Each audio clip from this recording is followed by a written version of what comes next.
Terrance McKinney, the man who stole the show at UFC 263 with his 7-second knockout. How are things with you today, my friend? It's great. It's been just a surreal couple weeks. Just been enjoying life. And I had a little bit of look at your record earlier, Terrance, and you have a lot of early knockouts. I think there's another 7-second knockout on there. There's a couple of 20-second knockouts. How surprised were you with your UFC debut? I was highly surprised because I saw this guy take a flying knee to the face. So I was like, this dude's durable. So I knew I had to put on some clean shots, but it landed flush, and I'm happy with the result.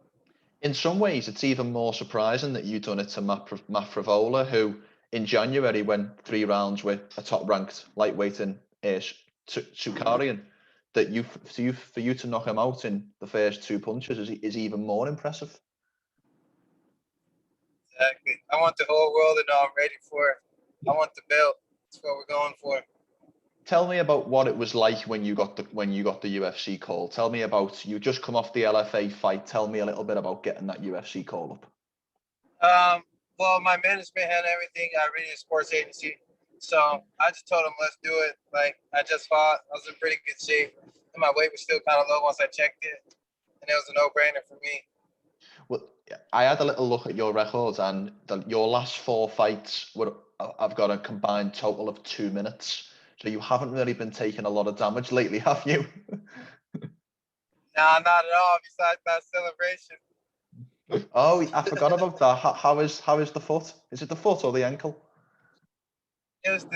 I think I hyperextended my calf. I don't think it was anything to do with the knee, actually, but it just hurt my knee area because it was so swollen. But I'm walking almost perfectly now.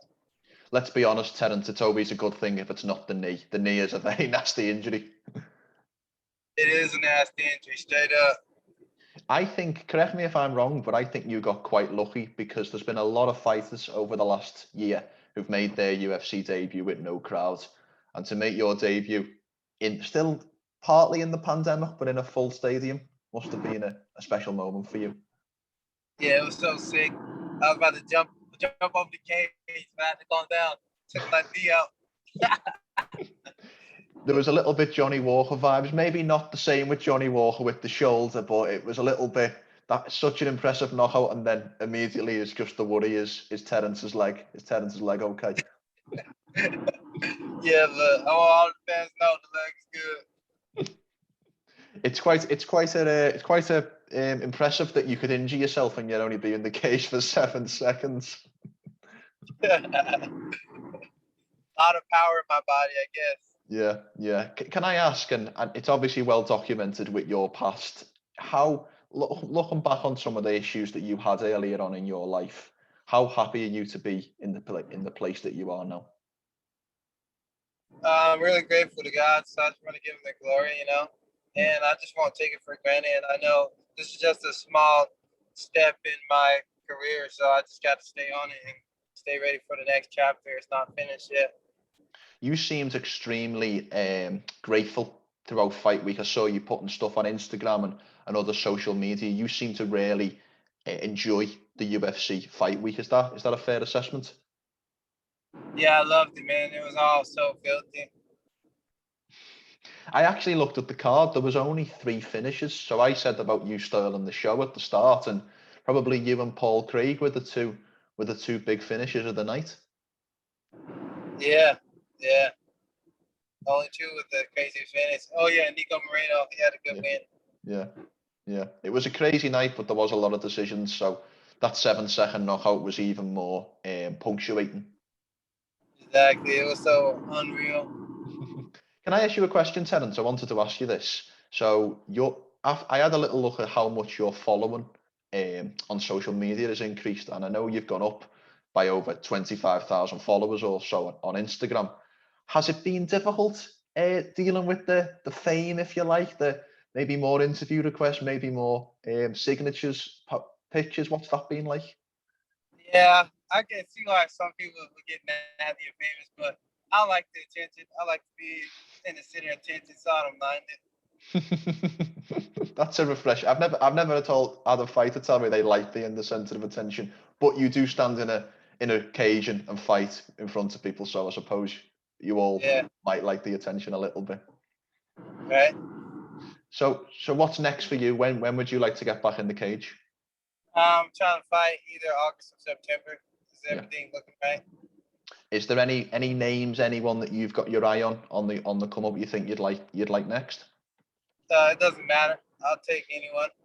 Like I fought 1 week later. It don't matter to me. Like I just want to set my family up for the future. You know, and if that's taking a crazy fight, I'll do it. I'm all about it.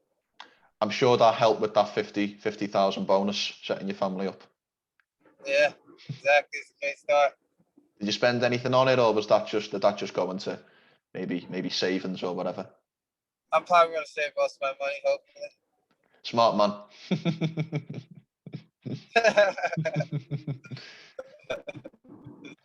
So what I sometimes like to ask people, obviously, if this was a pre-fight show, I would ask for a prediction.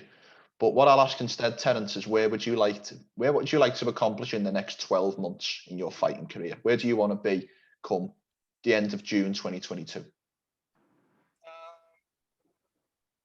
I would like to at least be top 5 in the UFC and getting ready to work my way up to a world title. That's the goal. Top 5 in a year? Do you think that's possible in this loaded lightweight division? Yeah, I think I can get it done. I got God on my side. You know, I'm gonna keep giving him glory, stay humble, stay working, and I know we can get it done. Correct me if I'm wrong, but you give me a little bit Kevin Holland, Khamzat Chimaev vibes, where you would fight 52 times once a week throughout a whole year if it was possible. Are you happy to stay active in this division if opportunities come? Yeah, I'm trying to get paid, brother. Get paid. I'm sure that the UFC pay was probably slightly better than LFA or some of the others. I'm sure that was slightly nicer check. Way nicer than other ones, for sure. Because one thing about this fight, Terrance, is most people make the debut against maybe another debuting fight or someone coming off a loss. Matt Frevola is right up at the top of this division, so you really have catapulted yourself into a great spot very early. Exactly, dude. I'm trying to be like the Black McGregor. I'm trying to take over, brother. Is that the plan, the Black McGregor? The Black McGregor. Well, I think that's a fantastic place for us to end, my friends. And I just want to say a very much thank you for your time. And I'd love to speak to you again before the next one. Hey, no problem, man. Stay blessed, brother. Before we finish, Terrance, how can people find you on social media? They can get me at TRX155 on my Insta, and then Terrance Mckinney on my Facebook, and then on Twitter, TRX155 again.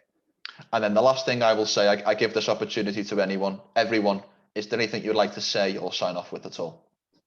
I love my fans, and I just want to say shout out to God for bringing me here today and helping me get through all the adversity. Great way to end. Thank you for your time today, Terrance. Hey, stay blessed, brother.